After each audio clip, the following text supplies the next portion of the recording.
जयपुर में कोचिंग माफियाओं के खिलाफ प्रशासन का हंटर चला है। जेडीए ने जयपुर में सीलिंग की कार्रवाई शुरू कर दी है।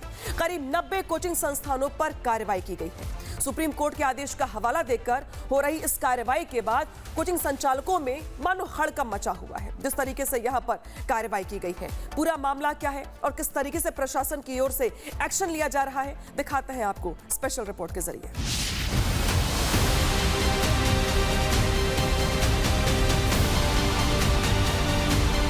सुप्रीम कोर्ट की अगली हियरिंग पर हमारे कोचिंग्स की तरफ से भी प्रतिनिधि खड़े होंगे।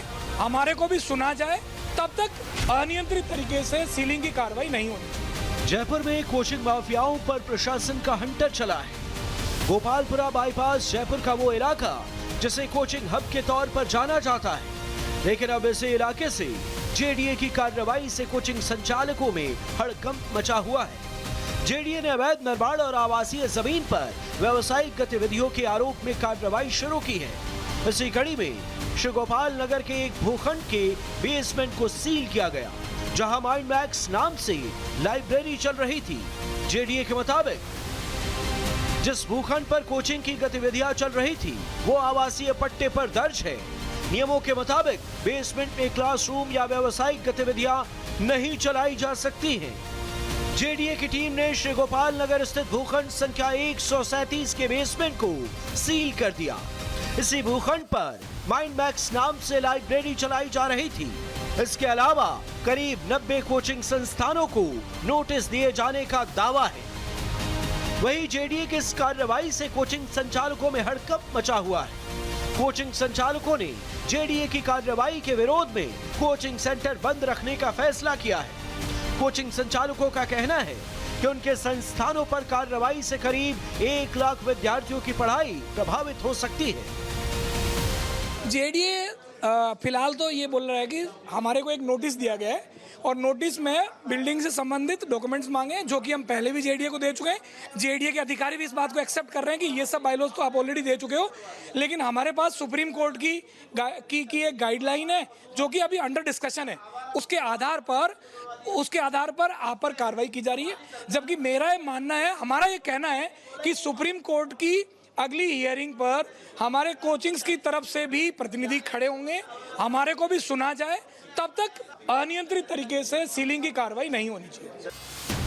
कोचिंग संचालकों की सबसे बड़ी दलील ये है कि जेडीए सुप्रीम कोर्ट की कार्रवाई का हवाला देकर उनके खिलाफ कार्रवाई कर रहा है। अभिभावक फीस जमा कर चुके हैं।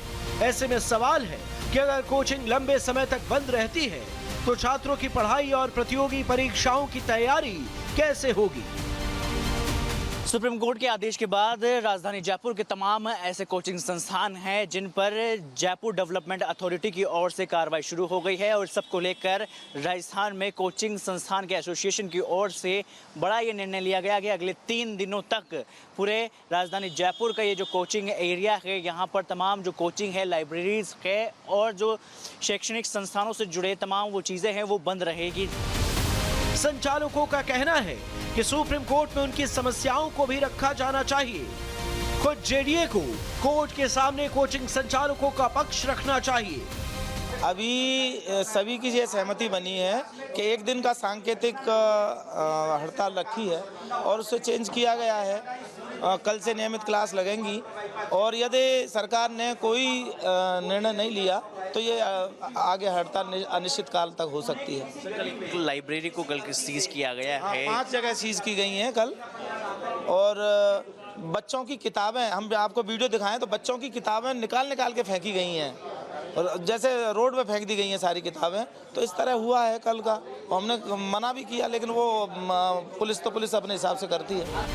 कोचिंग संचालकों की दूसरी मांग ये है कि 15 सितंबर तक किसी भी कोचिंग संस्थान में सीलिंग की कार्रवाई नहीं की जाए।